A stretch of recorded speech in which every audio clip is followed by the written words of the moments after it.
multiple variable on the same line. Look at that. Int address number, shop number, office number, room number. These are all integers, so I don't need to break them down into different lines. Okay, I can at the same time do int a number, a num is equals to 78,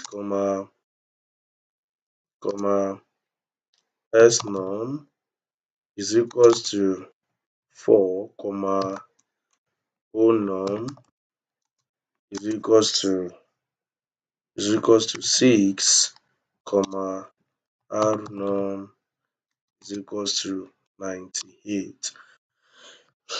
It is possible for me to do declaration alone on the same line of any type, but just ensure that the type of all the variables are the same. So I can also do int a num and assign value to them as I am declaring. You can do it for any type of any type of variable. Okay, so if I run it now, there is no error with that. There's no error with that. Okay, we are still live here. There's no error with that. So still rolling. Still rolling. Alright, the next thing I want us to talk about is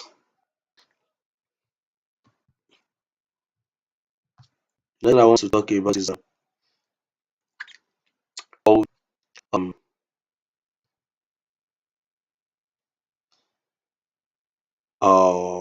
identifiers. Okay, what do I mean by identifiers? What I mean is the names that we are giving to our variables, right?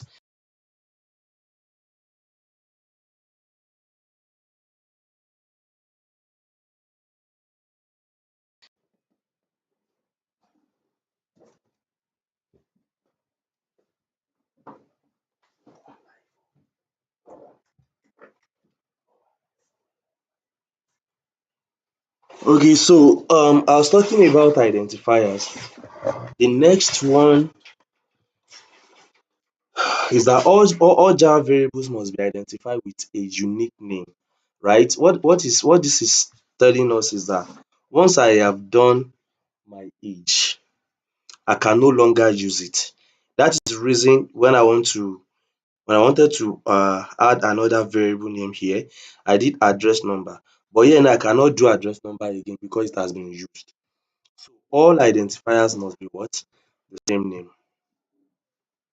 All identifiers must be the same name. Then second thing is that these unique names are called identifiers. That is my name, house address. The names you are giving to your variable must be what?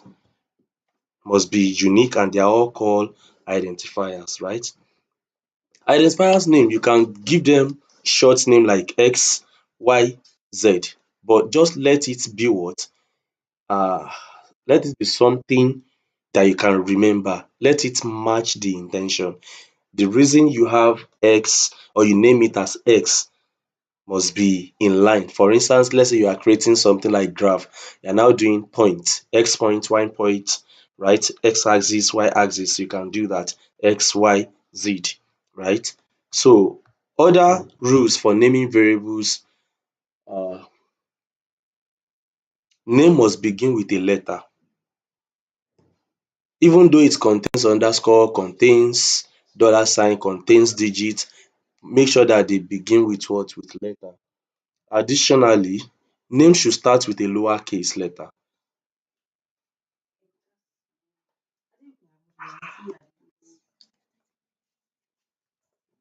Name should start with a lowercase letter. Okay. It is not that if you start with uppercase it won't work. It will work, right? But by convention, because there are other things that should start with capital letter. So when we get there, I'll be explaining that. So names can also begin with dollar sign. It can also begin with an underscore, and don't give the identifier. Should ensure that you didn't give them space. Like my house number, there should be no space. You write them together. So those are the things under identifiers. Now when we talk about variables, when we talk about variables, I told you we have several types of variables depending on what we want to do, right? So I've mentioned integer, I've mentioned float, I've mentioned character, boolean, string, but all of these guys are divided into two. We have the primitive and the non-primitive data types. The primitive and what? And the non-primitive data type. The primitive data type are about 7 to 8, while the non-primitive data types are 3 or more. So in the primitive data type, we call it primary data type. Primary, like that is, from the word primary, primitive, and non-primitive means non-primary data types.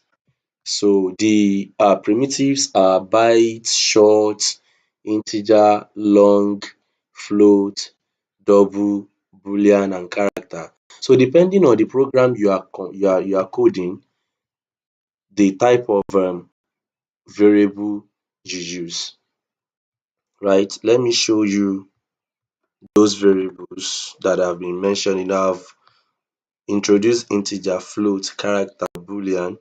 So other types are byte, short, long, double that I have not mentioned. So why double? Double is advance of float. Instead of you to use float, you can use double. But sometimes you use float because you don't want to exhaust or overuse memory, right? When you are creating a variable, weigh what you are supplying, what type of value, likely value that will be supplied by your users. So float and double are the same, only that double has more storage capacity than float.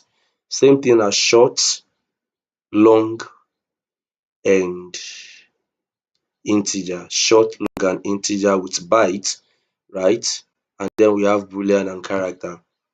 So those are the primitive data type. They are 1, 2, 3, 4, 5, 6, 7, and 8, right? And the non-primitive data type are the strings. Look at that, strings,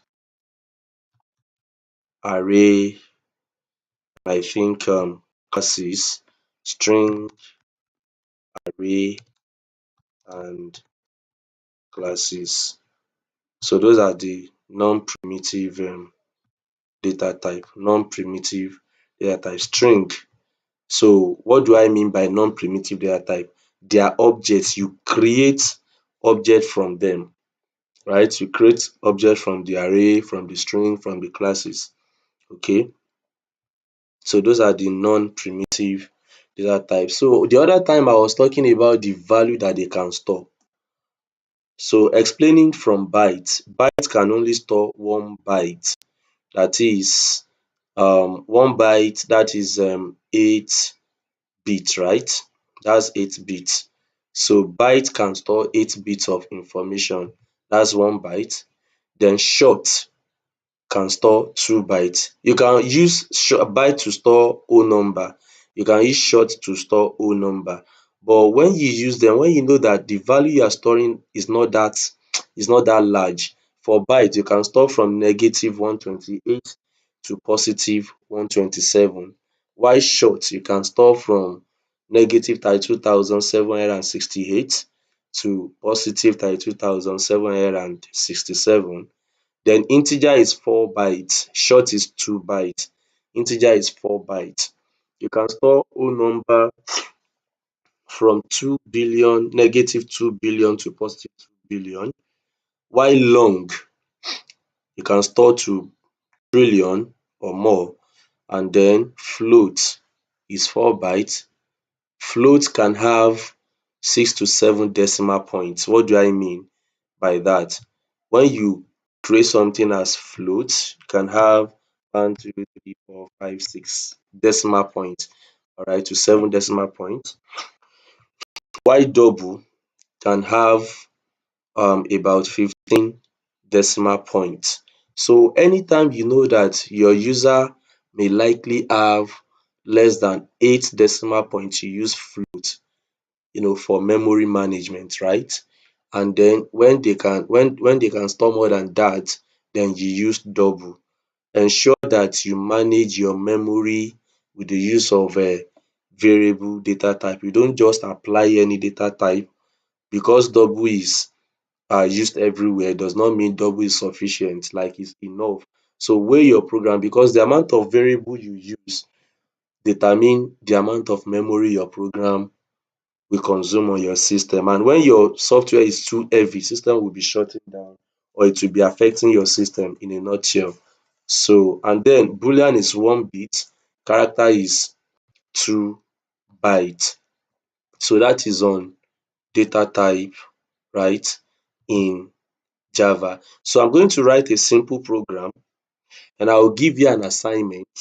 You must submit before the next class. If you did not submit, we are not moving on, right? Because I must, be sure that what you just learned, you can apply it and it is working well. So let me create a simple calculator for you.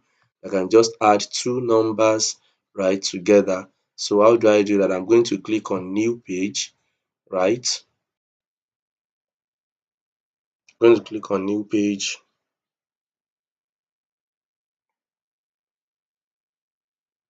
So the page is still loading. While that is loading, let me see if I can manage this guy by removing all of this guy, right? I can do that. I can do that. So let me say print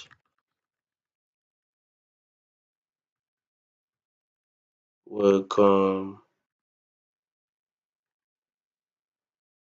welcome